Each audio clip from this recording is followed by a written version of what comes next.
Boa noite a todos.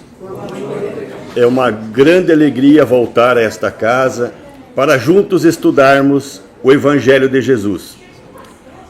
Hoje escolhemos o capítulo 19 do Evangelho, que é a fé que transporta montanhas. E dentro desse capítulo se fala muito em questão de frutos, inclusive a parábola da figueira estéril está dentro desse capítulo. E aí nós intitulamos esta palestra como Que frutos estamos produzindo? O que estamos fazendo da nossa encarnação?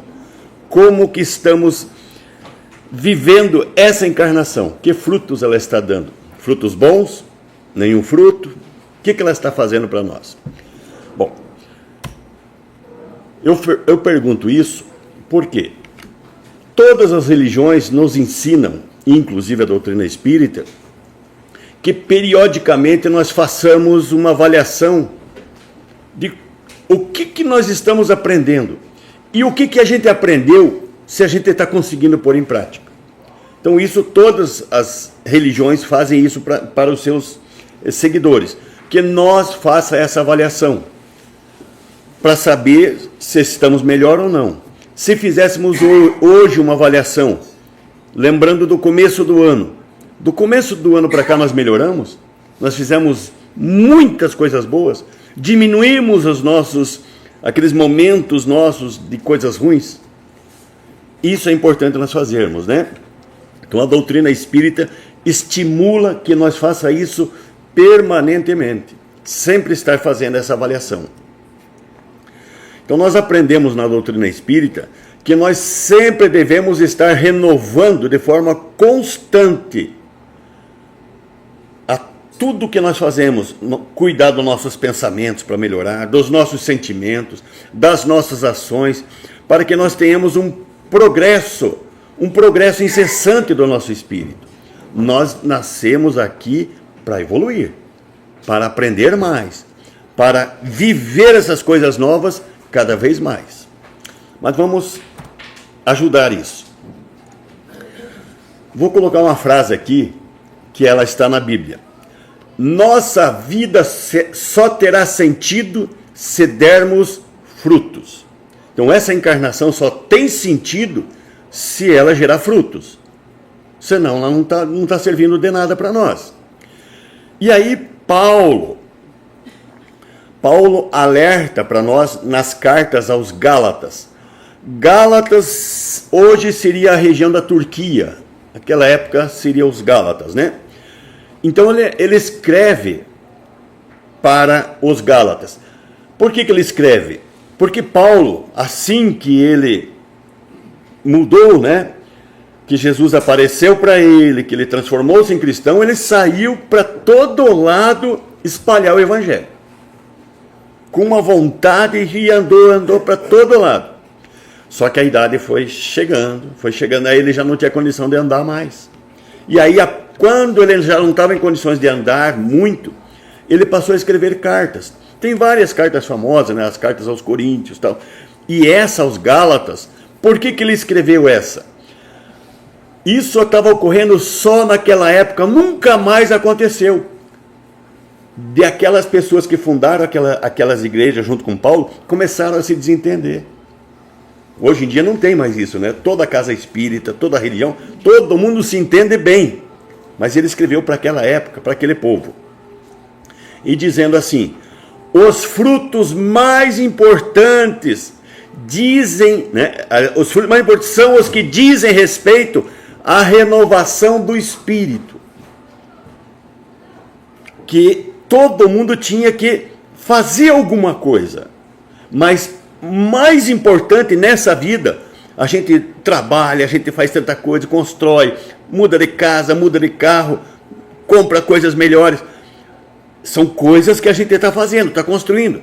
Mas o mais importante são aquilo que se refere ao espírito, a renovação do espírito.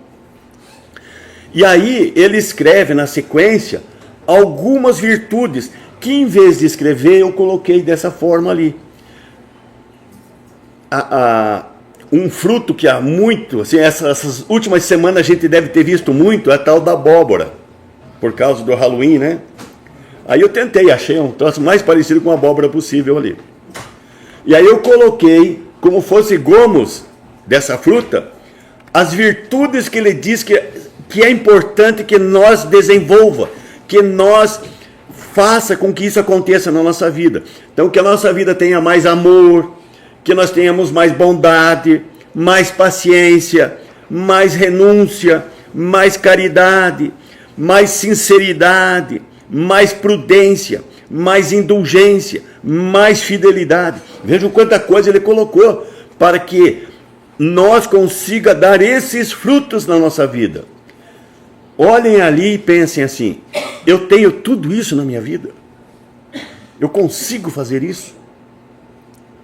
Então, é nesse sentido que nessa lição do Evangelho, no capítulo 19, é que Jesus se refere para nós também. Que nós consiga fazer as coisas acontecer, não é só aprender, é viver. E aí, para isso, Jesus conta essa parábola da figueira estéril. Mas antes de falar da parábola eu queria lembrar, por que Jesus ensinava por parábolas?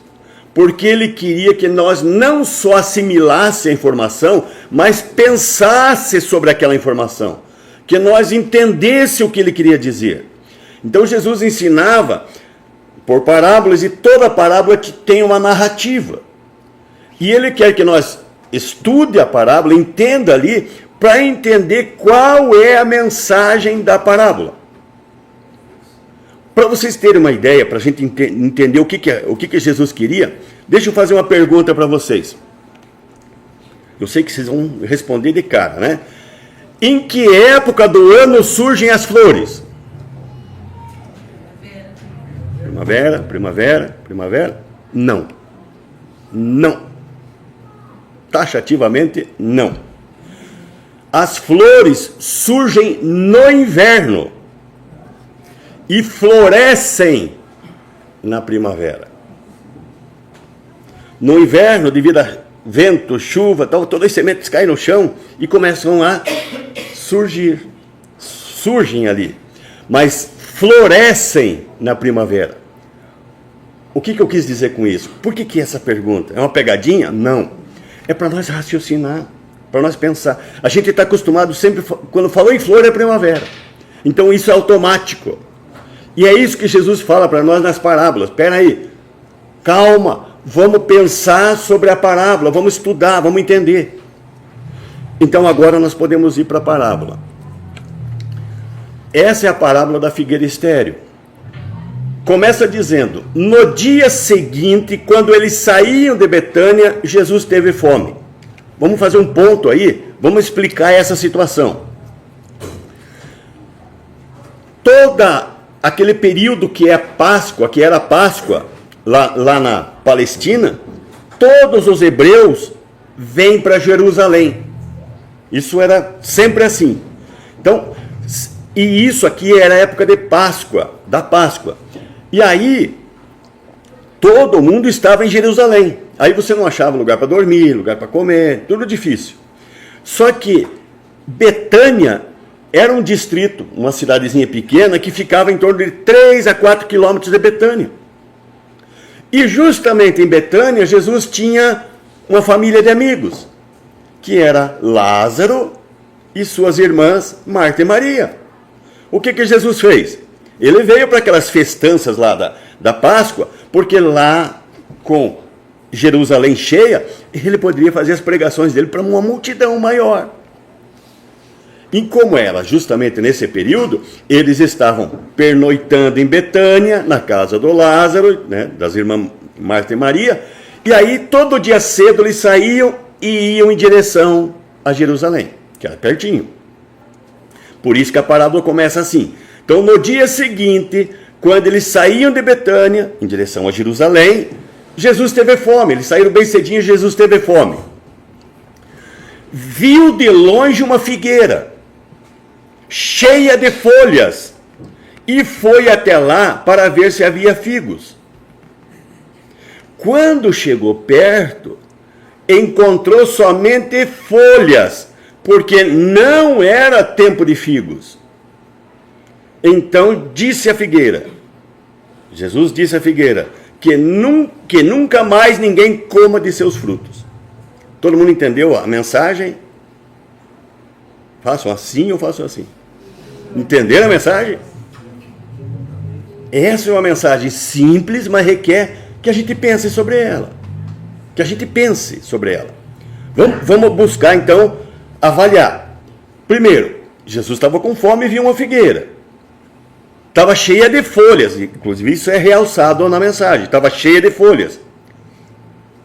E Jesus foi até lá para ver se tinha figo, mas não tinha. Porém, também é realçado que não era tempo de figo. E como que Jesus queria figo se não era tempo de figo? Vamos entender? Vamos lá. Bom, não era estação de figo. Porém, uma árvore parecia adiantada a todas as demais, pois estava coberta de folhas. Agora vamos lá analisar o que diz para nós, né, a botânica. Doutrina espírita é ciência, botânica faz parte da ciência. A natureza de uma figueira é que antes de as folhas aparecerem, já apareçam os frutos. Então, se aquela figueira estava cheia de folhas, para quem conhece, como era naquele tempo todo mundo sabia disso, porque morava, né, onde existia muito desses frutos. Nós moramos na cidade, hoje se perguntar para nós onde que nasce o fruto, a gente fala que é no mercado, né? Que a gente vai lá comprar. Mas naquele tempo a gente sabia, aquele pessoal sabia, que quando uma figueira estava cheia de folha, porque ela já tinha fruto. Por quê? Porque pela natureza dela, ela dá esses botãozinhos ali embaixo vocês vejam uns pontinhas verdes, já é o fruto dela que já começou a surgir. E a hora que o fruto começa a crescer, ela começa a aparecer folhas. E aí quando ela está cheia de folhas, é porque os frutos já estão grandes. Vamos se colocar no lugar de Jesus. Vocês estão com fome, caminhando na estrada, e vê uma figueira cheia de folha, e vocês sabem disso. Que uma figueira, depois que ela enche de folhas, é porque tem fruto. O que vocês iam fazer? Vocês iam lá ver se vocês estão com fome. Vocês iam lá ver se tinha fruta? Claro que ia. Esse era o padrão. Só que Jesus chegou lá e não tinha fruto nenhum. Era uma árvore cheia de folhas, com promessa de frutos muito desenvolvidos até. Porém, a aparência era enganosa. Por isso que é chamado a parábola da figueira estéril. A aparência dela era que tinha muitos frutos, porque ela estava muito cheia de folhas. Porém, não tinha nenhum fruto. Aparência enganosa. Aí Jesus, aproveitando a lição daquele momento, ele aí quis dizer, olha, então que ninguém nunca coma de teu fruto. Porque aí tem uma lição por trás agora também. Vamos entender.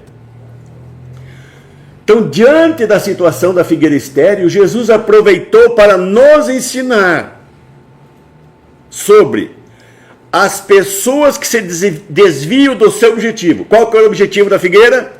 Dar fruto. Então, Jesus quis dar uma lição para nós. Olha, a figueira, ele amaldiçoou ela dizendo que ninguém come teu fruto. Por quê? Ele estava dizendo para nós, olha, as pessoas que se desviam do seu objetivo estão certas ou estão erradas?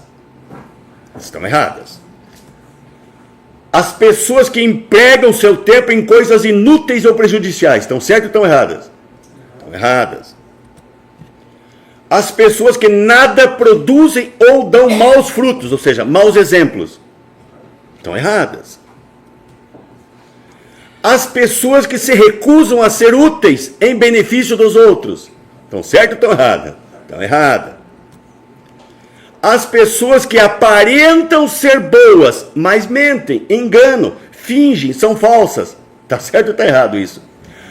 Aí você tem um filho, e aí você tem uma pessoa que faz tudo isso aqui. Aí você diz, vá lá, aprenda com ele, como é que você faz? Vocês fazem isso ou não? Não, porque os frutos do que eles estão fazendo está errado.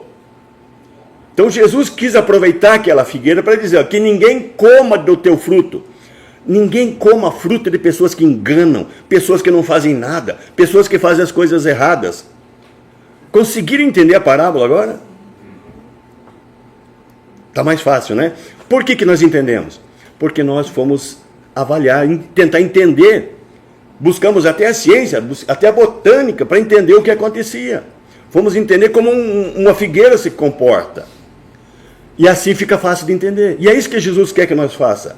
Que nós busquemos entender para nós ter essa forma de nós fazermos o melhor. Fazermos o melhor. E agora, entre nós só aqui. Nós estamos mais para a figueira estéril ou figueira que produz? Entre nós, ninguém vai saber disso. Essa partezinha não vai para o YouTube ali. Bom, vamos lá. Então, na parábola, quando Jesus condenou a figueira estéril, ele estava condenando o quê? As pessoas inúteis, as que aparentam ser boas, mas que nada produzem de bom, que são mentirosas, que são falsas. Então, esses exemplos não se deve ter. Então, que ninguém coma de seus frutos, ele queria dizer que ninguém siga os exemplos da pessoa inútil. Ninguém siga o exemplo de uma pessoa que nada produz. Ninguém siga o exemplo de uma pessoa que engana. Porque, entre aspas, a figueira estava enganando as pessoas que ali viajavam, que passavam por ali. Então ele aproveitou para dar essa lição para nós. Isso está, então, no Evangelho, capítulo 19, versículo 9. Olha o que diz lá para nós. Jesus queria demonstrar que a figueira estéril era o símbolo das pessoas que apenas aparentam o bem, mas, na realidade, nada produzem de bom. Isso que os Espíritos estão dizendo. Olha, Jesus quis dizer isso, né? Então, o que eu expliquei antes, se confirma agora com o que está no Evangelho, capítulo 19, versículo 9. Então, são pessoas que querem passar uma imagem que não corresponde ao que elas realmente são. Vocês conhecem alguém assim? Por favor, sem nome, só faço assim que conhece, mais nada. Não precisa citar nome nenhum. Pessoas que querem aparentar uma coisa e no fundo não são aquilo que aparentam. Essas pessoas, elas podem enganar a nós, os homens, as pessoas. Mas elas conseguem enganar a Deus? Não. A Deus elas não conseguem enganar. Certa vez eu estava como presidente de uma casa espírita. E quando terminou a palestra, uma mulher, frequentador da casa, veio ali dizer para mim assim: Edevaldo, eu queria vir com a minha família morar dentro do centro. Estranhei a pergunta, né? Eu falei, por quê? Aí ela apontou para o marido dela. Olha ali, o meu marido. Aqui dentro do centro, ele é bom. É uma pessoa compreensiva, tolerante. É irmão para lá, irmão para cá, abraça todo mundo. Mas em casa, ele é rude, ele é ruim, ele é grosseiro. Trata mal os familiares, trata mal todo mundo. Aqui dentro do centro ele é bonzinho, eu queria vir morar dentro do centro. Aí eu pergunto para vocês, qual que era o verdadeiro comportamento do marido? Ou do dentro do centro ou da casa? O que vocês acham? O verdadeiro comportamento dele é o da casa. Então aquilo que a gente aprende aqui, a gente tem que levar para casa, para o trabalho, para onde a gente estiver. Não adianta eu aparentar o bem, mas não praticar, não viver. Figueira estéril, né? Aparenta, mas não é. Então nós devemos ser bons com todas as pessoas, em todos os lugares, em todos os momentos. Se nós queremos ser um seguidor de Jesus mesmo, nós devemos ser bons com todas as pessoas, em toda parte, né? Em todo momento. Não aparentar que somos bons, ser bom em todo momento, ser verdadeiro. Vocês conseguem entender assim? Está muito difícil. Vocês estão, né? Nós não estamos fazendo uma sintonia, porque vocês deviam estar fazendo assim, né? Bom, Evangelho segundo o Espiritismo, capítulo 19, versículo 9, continuando. A figueira estéril simboliza também todos aqueles que, tendo meios de ser úteis, não são. Então, às vezes, aparece em nosso caminho uma grande oportunidade de fazer alguma coisa, de ser útil. Aqui todo mundo sabe o que é ser gentil? Gentileza? Quantas chances nós temos de produzir frutos bons em todos os lugares, praticando a gentileza, praticando a benevolência, praticando a paciência, a tolerância, a compreensão, a caridade. Eu não sei se acontece só comigo. Vocês vivem com pessoas que exigem de vocês paciência? Tem? Pessoas que exigem tolerância? Vejam como nós convivemos com pessoas de difícil convivência. Seja em casa, seja no trabalho, seja na rua, seja onde for. Essas pessoas de difícil convivência, diz para nós, os tratados de psicologia, que toda pessoa de difícil convivência é uma pessoa carente de amor. E ela está no nosso caminho. É por acaso? Não, nada é o acaso. E aí eu pergunto para vocês, gentileza é uma forma de amor? Benevolência é? Paciência é? Tolerância, compreensão, caridade, isso são formas de amar? São formas de amar. Então, se aquela pessoa é de difícil convivência e é carente de amor, se eu fizer isso para ela, qualquer uma dessas virtudes aqui, eu não estou dando amor para ela. Eu tinha uma pessoa de difícil convivência no trabalho. Pessoa que tratava mal todo mundo. Mas eu nunca tratei ele mal, porque eu sempre aprendi no Evangelho essas virtudes aqui. Um dia ele se incomodou e me perguntou por que eu tratava bem dele, se ele me tratava mal. Aí eu dei o Evangelho para ele, em 6 meses ele era outra pessoa. Porque eu falei que eu aprendi aquilo no Evangelho. Então, quantas chances a gente tem de produzir esses frutos bons durante o dia? Quantas oportunidades de ser bom a gente tem durante o dia? 1? 2? Quantas? Nossa, quantas? Imagine se eu desencarno e digo lá para quem me recebe no plano espiritual, e vou chegar e não fiz coisa boa e ele vai me receber. E aí eu vou dizer para ele, eu não tive chance de ser bom. Vai colar? Não vai colar, né? Então, quantas chances eu tenho de ser útil? Olha o que diz no Evangelho. A figueira estéril simboliza também todos aqueles que, tendo meios de ser úteis, não o são. Então, quando eu deixo de praticar, tendo a oportunidade, deixo de praticar, eu estou deixando de fazer o bem, deixando de ser útil. Querem ver uma coisa interessante? Isso já foi pesquisado, né? Capítulo 19, versículo 10. A parábola da figueira estéril é um lembrete para que cada pessoa reflita sobre a sua vida e as escolhas que está fazendo e que use as oportunidades para dar bons frutos e fazer a diferença. Quanta coisa já apareceu na nossa vida para nós mudar. Por isso que eu perguntei, será que nós estamos melhor agora do que 1º de janeiro? Nós temos que fazer essa reflexão para ver o que está adiantando para nós essas mudanças, né? Existe uma frase filosófica que diz o seguinte, meio complicada, né? Mas dá para entender. Certifica-te que és fator de soma para as pessoas de cuja vida participas. Quantas pessoas que a gente tem no nosso convívio? Quantas, né? No nosso convívio, no nosso mundo. Quantas pessoas tem? Essas pessoas que estão à nossa volta, nós temos somado com ela, nós temos feito a diferença na vida delas. Elas são melhores porque nós estamos na vida delas. Certifica-te que és fator de soma para as pessoas de cuja vida participas. Ou somos um peso na vida dessa pessoa. Nós dificultamos a vida dessa pessoa. O que a gente é?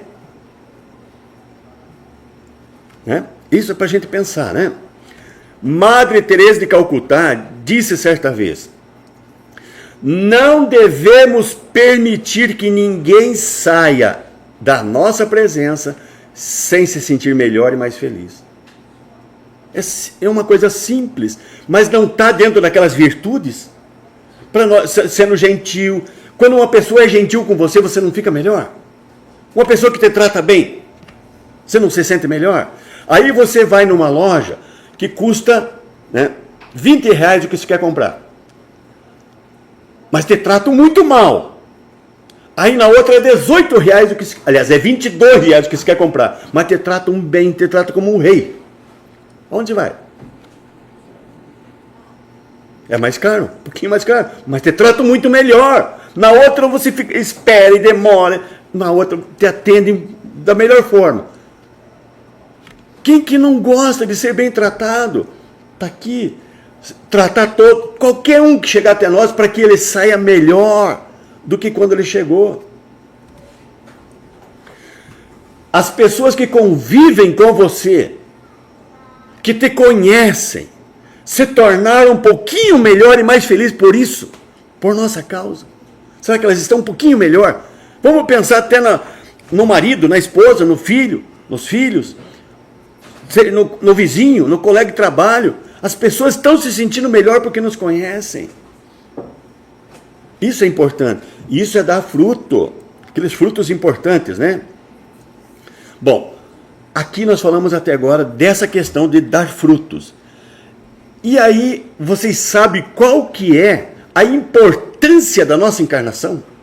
Quanto valiosa ela é? Eu vou dar alguns argumentos para vocês e depois nós fazemos uma conclusão. Vamos lá.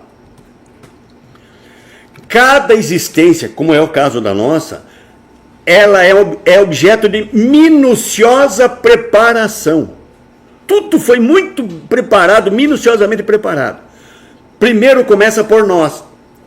Nós queremos encarnar. E aí a gente começa a analisar na nossa consciência, lá no plano espiritual. Identificamos nossas necessidades, o que a gente precisa aprender, quais foram os nossos equívocos, o que eu preciso acertar com os outros, eu quero ter paz. Aí a gente vai conversar com aqueles espíritos benfeitores que sempre estão à nossa volta. E dizer para eles, olha, eu quero encarnar, eu quero que a minha encarnação seja bem aproveitada. E aí esses espíritos vão nos auxiliar, eles são mais sábios. E eles vão ajudar nesse projeto da nossa encarnação, para que a gente venha nascer aqui e tenha oportunidade de novos aprendizados, tanto na parte material e espiritual, a gente aprenda mais coisas, que a gente consiga progredir moralmente e consiga reparar bem aqueles erros cometidos anteriormente. Esse reparar bem inclui as pessoas de difícil convivência, porque elas não estão ao acaso ao nosso lado. Então, quando a gente fala de ter paciência, tolerância, compreensão com essas pessoas, é reparar bem o erro que eu cometi com ela. Bom, vocês acham que já terminou? Já posso encarnar? Não. Eu vou contar uma coisa para vocês, não sei se vocês já têm essa notícia. E por fim, depois que o projeto está pronto, é necessário que espíritos mais superiores ainda avaliem aquele projeto e, se aprovado, aí nós já vamos ter a oportunidade do renascimento. Sabiam disso? Vou mostrar para vocês. No livro Ação e Reação, capítulo 6, está isso. Está lá a lição da aprovação do ministro Sânzio. Antônio Olímpio, ele era o mais velho de 3 filhos. Tinha o Clarindo e o Leonel. Aí o pai faleceu e deixou muitas terras para eles. Mas por ganância, o Antônio Olímpio tirou a vida do Clarindo e do Leonel. Eles desencarnaram e passaram a perseguir o seu irmão, que tirou-lhe a vida, e a sua família. Devido a essas perseguições, Alzira, a esposa, começou a ter vários processos obsessivos e, certa vez, num delírio intenso, ela se jogou no lago num lago, num tanque que tinha lá, onde justamente o Antônio Olímpio afogou os irmãos, ela foi lá e também morreu afogada, pela influência dos cunhados. E aí o Antônio Olímpio viveu mais 30 anos como encarnado. Desencarnou e viveu mais 20 anos sofrendo o assédio dos dois irmãos, transformados em obsessores cruéis.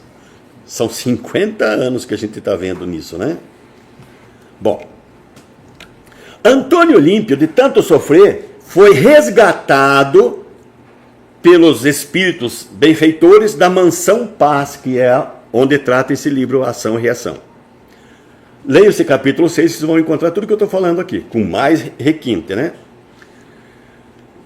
Aí o Antônio Olímpio estava dementado, de 50 anos de obsessão, e estava fora de si. Aí foi recolhido nessa Mansão Paz, foi tratado, foi ajudado por Druso, que era o diretor desse hospital espiritual ali, né? Auxiliado por Silas, e cuidaram do Antônio Olímpio.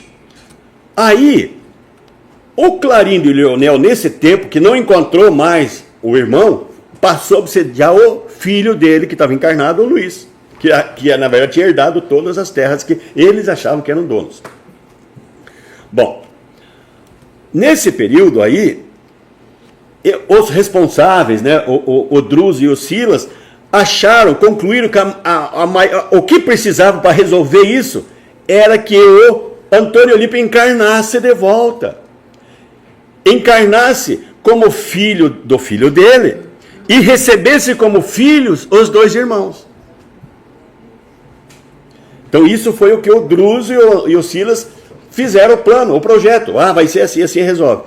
Para que isso se concretizasse, eles precisavam de uma autorização superior. E aí chamaram o ministro Sanzio. Sanzio avaliou aquele projeto. Assim como existe a avaliação de todos os nossos para chegar aqui. Aí Sanzio avaliou o projeto. E aí o Sanzio disse, eu concordo, realmente a encarnação agora é a melhor situação para resolver isso. Só que eu queria alterar uma coisa. Precisa melhorar esse projeto.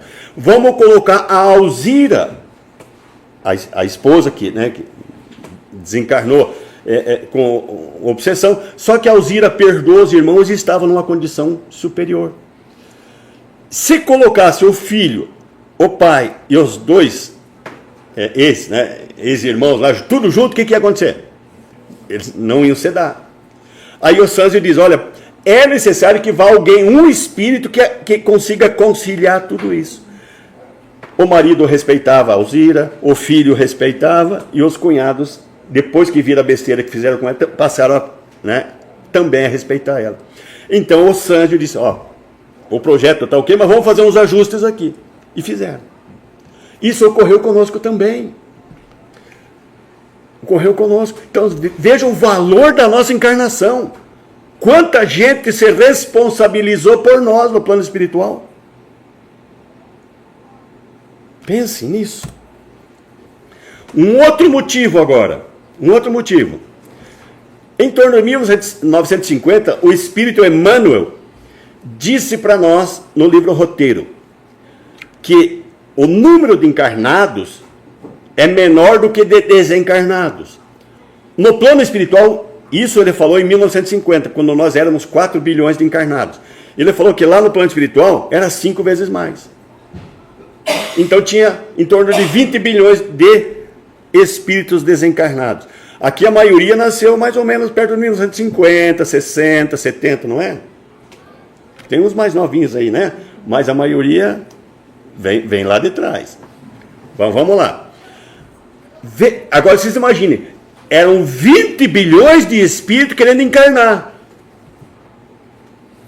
Dá para imaginar o tamanho da fila? E nós estamos aqui. Vejam a dificuldade, a grande espera. Quantos estão lutando por uma oportunidade para encarnar? E nós estamos aqui. E aí, às vezes, sem produzir fruto nenhum. Não fazendo esforço nenhum. Vejam nosso compromisso, né? Então é muito difícil, e vejam, agora vamos analisar a nossa encarnação. Quando a gente estava lá, sofrendo, dificuldade, a gente dizia assim, eu quero encarnar de qualquer jeito. O que vocês me derem, eu aceito. E veja o que eles fizeram por nós. A maioria de nós, a maioria, está numa encarnação equilibrada. A maioria, uma encarnação que não nos falta nada. Temos enfermidades? Temos. Mas não nos impede de fazer as coisas.